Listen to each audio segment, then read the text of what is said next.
സുമോദ് കൂടി ചേരുന്നുണ്ട്. സുമോദ്, വലിയ രീതിയിലുള്ള പ്രതിഷേധം അത് ജന്തർ മന്ദറിൽ നടക്കുന്നു. ജന്തർ മന്ദറിൽ വിദ്യാർത്ഥികളെ ഒഴിപ്പിക്കുന്ന നടപടി അത് കായികപരമായി പോലീസ് തുടരുന്നുണ്ട്. CJP നേതാക്കൾ കേന്ദ്രമന്ത്രി JP നദ്ദയുമായി കൂടിക്കാഴ്ച നടത്തിയിരുന്നില്ല. കൂടിക്കാഴ്ചയുടെ വിശദാംശങ്ങൾ എങ്ങനെയാണ് പുറത്തേക്ക് വരുന്നത്?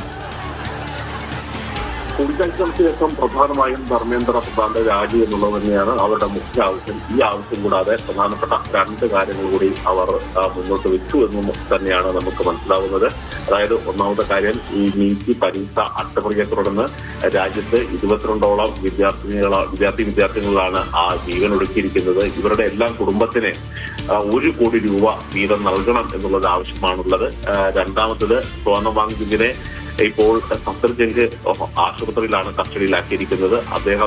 അദ്ദേഹത്തിന് കൃത്യമായ ചികിത്സ അവിടെ നിന്ന് ലഭിക്കുന്നില്ല. അതുകൊണ്ട് തന്നെ അദ്ദേഹത്തിന്റെ ഭാര്യ ഗീതാഞ്ജലിയുടെ നിർദ്ദേശം കൂടി അനുസരിച്ചുകൊണ്ട് മെദാന്ത ഹോസ്പിറ്റലിലേക്ക് മാറ്റണം തുടങ്ങിയ ആവശ്യം കൂടിയാണ് പരിഗണിച്ചിരിക്കുന്നത്. ഇതിൽ പ്രധാനപ്പെട്ട ആവശ്യം ധർമ്മേന്ദ്ര പ്രധാനെ ഒഴിവാക്കണം, മന്ത്രിസഭയിൽ നിന്ന് ഒഴിവാക്കണം എന്ന് തന്നെയാണ്.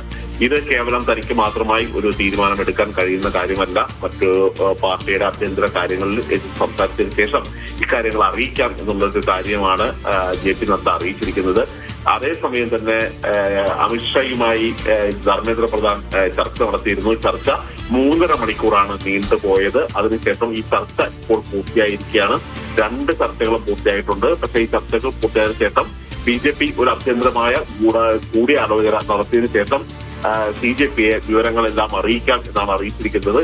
ഈ വിവരം ഇതുവരെ അറിയിച്ചിട്ടില്ല. അതിനുവേണ്ടിയാണ് ഇവർ കാത്തിരിക്കുന്നത്.